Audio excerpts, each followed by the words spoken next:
কি করলে আসলে বিএনপির ভালো হতো এবং সামনের দিনেও সরকার চালাতেও বিএনপির জন্য ভালো হবে। তারা ভাবছেন যে তাদেরকে দেশ চালানোর জন্য শুধু ভোট দেওয়া হয়েছে। যে আওয়ামী লীগের প্রবণতা যে হয়ে যাচ্ছে সেটা নিয়ে বিএনপির কোনো আফসোসও নাই। আসলে বিএনপির এই মুহূর্তে যেটা করা উচিত সেটা কি আসলে তারা করবে? কারণ গতকালকে যা পরিস্থিতি সেটা তো হুট করে আবার পরিবর্তনও হবে না। তারা পূর্ববর্তী সরকারের একজন পররাষ্ট্রমন্ত্রীকে তারা রেখে দিলেন। এই বিষয়গুলো তো হাইলি এটা সাসপিশাস না, এটা তো সন্দেহ তৈরি করে মানুষের জনমনে। এখন তাহলে আমরা যে বিষয়টা নিয়ে কথা বলছি, আমাদের এই অনুষ্ঠানের নামই হচ্ছে ২৬-এর সরকার। আমরা কিন্তু কখনো আপনি দেখবেন না বলে নাই যে হচ্ছে ২০২৪-এর নির্বাচনের সরকার, ২০১৮ নির্বাচনের সরকার, ২০১৪ নির্বাচনের সরকার। আমরা ২৬-এর নির্বাচন কেন বলছি, ২৬-এর সরকারও কেন বলছি, নিশ্চয়ই এটা একটা বিশেষায়িত নির্বাচন হয়েছে এবং বিশেষায়িতভাবে সামনের দিনগুলোতেও চলবে। তো আপনি কি বলবেন যে কি করলে আসলে বিএনপির ভালো হতো এবং সামনের দিনেও সরকার চালাতেও বিএনপির জন্য ভালো হবে?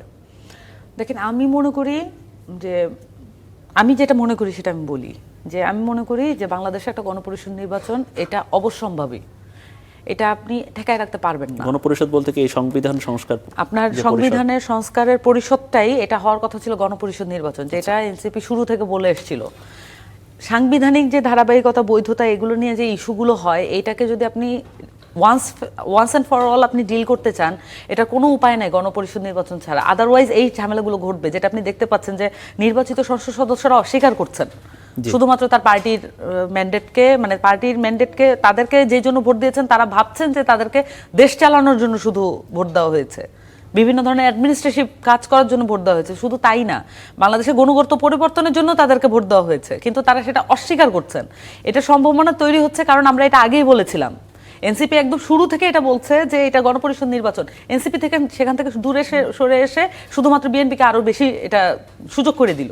কিন্তু এইটা গণপরিষদ নির্বাচনই একমাত্র আপনাকে এই ধরনের সাংবিধানিক ধারাবাহিকতা এবং বৈধতার যে কোয়েশ্চেন সেটা ডিল করতে সাহায্য করবে একমাত্র গণপরিষদ নির্বাচন। Otherwise it's not possible. এখন তাহলে গণপরিষদ নির্বাচন না হলো না। আচ্ছা, যেটা হয়েছে আমরা সেখান থেকে যদি শুরু করি, নির্বাচন হয়েছে, গণতান্ত্রিক নির্বাচন হয়েছে, গণভোট হয়েছে, তাহলে এখন বিএনপির আসলে এই পর্যায় থেকে কি করলে ভালো হতো? মানে একটা পজিশন তো তারা নিয়েছে যে তারা এই সরকারে তারা দমন পীড়ন করবে, তারা বিভিন্ন ধরনের জনগণের রায়কে তারা অস্বীকৃতি জানাবে, সংস্কারের উদ্যোগকে তারা উল্টে ফেলবে, অথবা তারা সেটা সম্পর্কে আশঙ্কা প্রকাশ করে নিজেদের এজেন্ডা চাপিয়ে দিবে।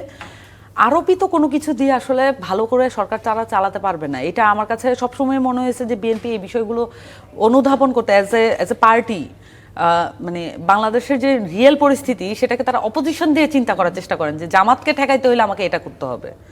এটা এইভাবে করে চিন্তা করার একটা দৈন্যতা আছে। এটা তো একটা আওয়ামী লীগের মতো এটা প্রবণতা, এবং আমার মনে হয় যে আওয়ামী লীগের প্রবণতা যে হয়ে যাচ্ছে সেটা নিয়ে বিএনপির কোনো আফসোসও নাই আসলে সে অর্থে।